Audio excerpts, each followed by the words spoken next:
Hi. Now we are discussing about the altar of Pergamon, and how it is connected with Hitler and Nazis. The source of this video is Nazis, the chosen people of Satan. Hitler and the Pergamon altar in Berlin. The book and this video are based on the word of the Bible, which is God's revelation to humanity. The Bible speaks of God's plan for the world He created. This book also explains Satan's influence on world history and the course of events. His attempts to prevent the fulfillment of God's plan.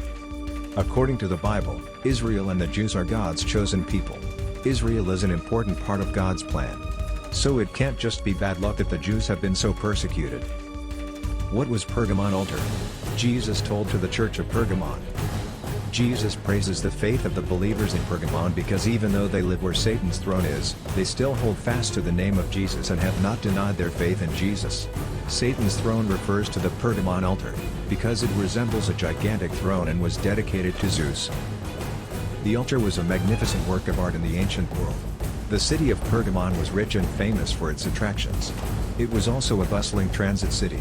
A place that attracted many people either to live, spend time or just for a short trip. Its most popular attraction was the altar. The size of the altar building was enormous. The altar in the middle of the building under the open sky was a typical sacrificial altar. Human victims were also offered as burnt offerings on the Pergamon altar. The altar was discovered by German archaeologist Carl Humanan in the same decade as Hitler was born. The altar was transported to Germany the same year that Hitler moved from Austria to Germany. The Altar Museum was opened in Berlin in 1930, the same year that Hitler moved from Munich to Berlin. After this, the museum became very popular, and Hitler and the Nazi Party had enormous success in Germany. The German people were completely under Hitler's spell. The connection between Hitler and the altar. In these tables you can see the connection between the altar and Hitler.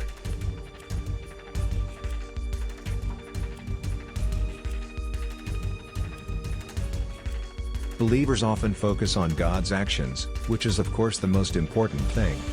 But what happens in the world is also influenced by Satan's goals to try to oppose God's plan. God has had a specific plan for this world and creation from the beginning, and the Bible speaks of it. But the Bible also speaks of Satan's actions and goals. Therefore, one of Satan's important tasks is to destroy the people of Israel and prevent them from returning to their land. Another important goal of Satan is to destroy the teaching and standing of the Christian churches in the truth. Since Satan had already erased the 10 tribes of Israel from history, his goal now was to erase the Jews from the face of the earth. The Nazis were Satan's chosen people. What kind of person would lead thousands of people, regardless of age or gender, into gas chambers without any legal reason? What kind of person would watch thousands of people starve to death? Punish petty crimes with death in a completely arbitrary manner? Such a person would have to be absolutely committed to following orders and completely without thinking about whether the actions are humanly right. Act systematically, efficiently, and purposefully. Satan wanted to destroy the Jewish people. The Nazis were Satan's chosen tool. The main responsibility for the murder of 6 million Jews lay with the German National Socialist government, which under Adolf Hitler directed, regulated and directed the mass extermination.